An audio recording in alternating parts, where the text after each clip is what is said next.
बचपन से ही हमें स्कूल में पढ़ाया जाता है कि एल्बर्ट आइंस्टाइन इस दुनिया के सबसे बुद्धिमान व्यक्ति थे और उनके जितना ज्ञानवान कोई पैदा नहीं हुआ। पर आप जानते हैं, भारत में जन्मे वशिष्ठ नारायण सिंह ने आइंस्टीन की मशहूर रिलेटिव थ्योरी तक को चुनौती दे दी थी। कौन थे वशिष्ठ नारायण सिंह? क्यों इनके बारे में हमें नहीं पढ़ाया जाता, न इन पर कोई किताब लिखी गई। वशिष्ठ नारायण का जन्म 2 अप्रैल 1942 को पटना के बसंतपुर गांव में हुआ। उनके पिताजी एक पुलिस कांस्टेबल थे और 5 भाई बहनों के परिवार में आर्थिक तंगी हमेशा डेरा जमाए रहती थी, लेकिन इससे उनकी प्रतिभा पर कभी कोई ग्रहण नहीं लगा। वशिष्ठ नारायण एक चाइल्ड प्रोडिजी थे और उनका दिमाग बहुत तेज था, इतना तेज कि उन्होंने गरीबी तक को पीछे छोड़ दिया। उन्होंने अपने बलबूते पर पटना यूनिवर्सिटी में एडमिशन लिया। यूनिवर्सिटी में एडमिशन लेने से पहले लोग सिर्फ उन्हें एक होशियार स्टूडेंट मानते थे, पर यूनिवर्सिटी में कुछ ऐसा हुआ जिसने सबको चौंका दिया। दरअसल वो मैथ्स में अपने क्लास के ही नहीं, अपने सीनियर्स के भी सवाल सॉल्व कर देते थे।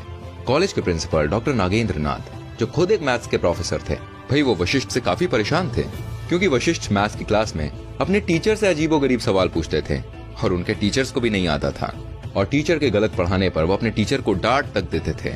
तो डॉक्टर नाथ ने वशिष्ठ नारायण को सबक सिखाने के लिए उनका एक अलग एग्जाम लिया। उन्होंने एक ऐसा पेपर सेट किया जो वशिष्ठ को कभी पढ़ाया ही नहीं किया। पर जब डॉक्टर नाथ ने पेपर चेक किया तो उन्हें अपनी आंखों पर विश्वास नहीं हुआ। दोस्तों, वशिष्ठ नारायण सिंह ने न सिर्फ उन सभी सवालों के सही जवाब दिए, बल्कि सवाल के जितने संभव तरीके थे उन्हें सभी तरीकों से सॉल्व किया। इसके बाद वशिष्ठ के लिए यूनिवर्सिटी के नियम बदल दिए गए और वशिष्ठ को पहले साल से BSc maths honours final year में प्रमोट किया गया। सीधा फाइनल ईयर में आने के बावजूद उन्होंने डिस्टिंक्शन से क्लास में टॉप किया। कॉलेज में अपने दूसरे वर्ष के अंत तक उन्हें एमएससी मैथ्स अंतिम परीक्षा देने की अनुमति दी गई। एमएससी फाइनल ईयर के सबसे होनहार बच्चे ने कॉलेज ड्रॉप कर दिया, इस डर से कि उसका टॉप रैंक वशिष्ठ नारायण सिंह को प्राप्त हो जाएगा। वशिष्ठ नारायण सिंह जब पटना साइंस कॉलेज में पढ़ते थे, तभी कैलिफोर्निया विश्वविद्यालय के प्रोफेसर जॉन कैली की नजर उन पर पड़ी।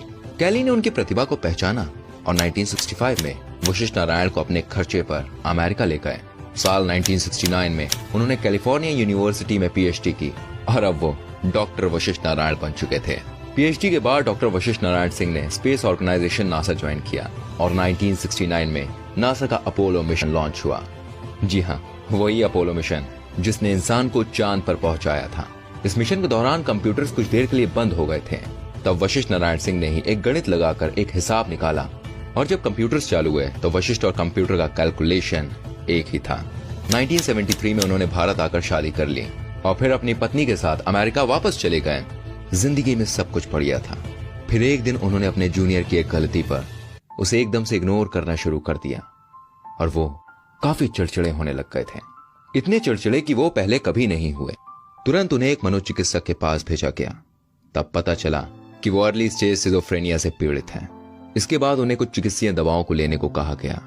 उन्होंने ये बात अपनी बीवी तक को नहीं बताई, पर कुछ समय बाद उनकी बीवी को इनकी आदतें कुछ अजीब लगने लगी और इनकी बीवी ने उन्हें एक दवाई लेते हुए देखा।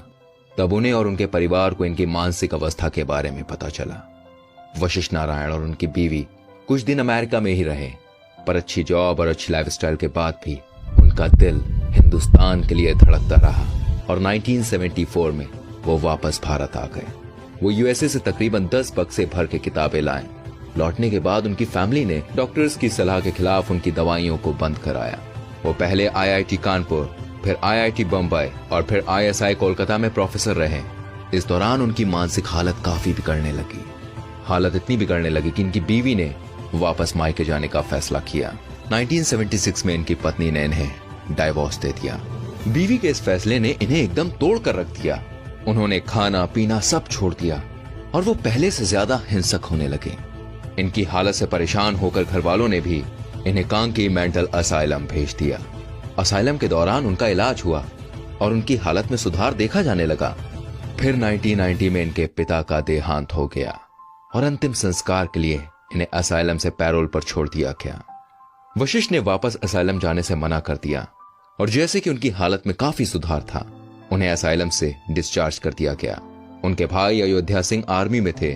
उनकी पोस्टिंग पुणे में हुई तो वशिष्ठ नारायण भी उनके साथ पुणे चले गए। 1991 में चेकअप करने के लिए रांची के लिए निकले और बीच रास्ते में ट्रेन से गायब हो गए। उन्हें खूब ढूंढा गया पर कोई पता नहीं चला। 4 साल बाद वो अपनी बीवी के गांव के पास कूड़े के ढेर में मिले। तब से उनके परिवार वालों ने उन्हें अपनी नजर से दूर नहीं जाने दिया। नासा में काम कर चुके और पटना यूनिवर्सिटी के नियम चेंज करवा चुके वशिष्ठ नारायण अपने डिस्ट्रिक्ट में काफी मशहूर थे। इस हादसे को लोकल न्यूज़पेपर ने रिपोर्ट किया और सरकार को इनकी सहायता करने पर मजबूर किया। पहले इन्हें बेंगलोर स्थित निमहंस यानी national institute of mental health and neuro sciences में भर्ती किया गया।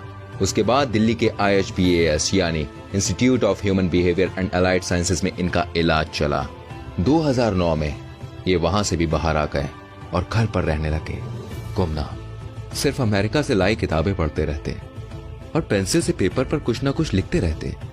14 नवंबर 2019 के दिन पटना में उनका निधन हो गया। उनके निधन के बाद सोशल मीडिया पर एक फोटो बहुत तेजी से वायरल हुई जिसमें उनके परिवार वाले सरकारी एम्बुलेंस के लिए परेशान देखे जा रहे थे। फोटो वायरल होने पर बिहार सरकार ने अपनी इमेज को बचाने के लिए सरकारी एम्बुलेंस मुहैया कराई और इनका अंतिम संस्कार राजकीय सम्मान के साथ हुआ। वशिष्ठ नारायण सिंह को गणितज्ञ जॉन नैश के साथ रख कर देखा जाता है। जॉन नैश को भी सिजोफ्रेनिया नाम की एक बीमारी थी। बस फर्क यह है कि जॉन नैश का इलाज हो सका और वशिष्ठ नारायण सिंह का नहीं हुआ। वशिष्ठ नारायण सिंह एक ऐसे व्यक्ति थे जिन्होंने समय समय पर अपने एक्स्ट्रा ऑर्डिनरी होने का प्रूफ किया, पर कमजोर सुविधाएं, निजी जीवन में समस्याओं, समाज के पागल होने के बोझ ने उन्हें तोड़ दिया। ये इस देश का दुर्भाग्य नहीं तो और क्या है।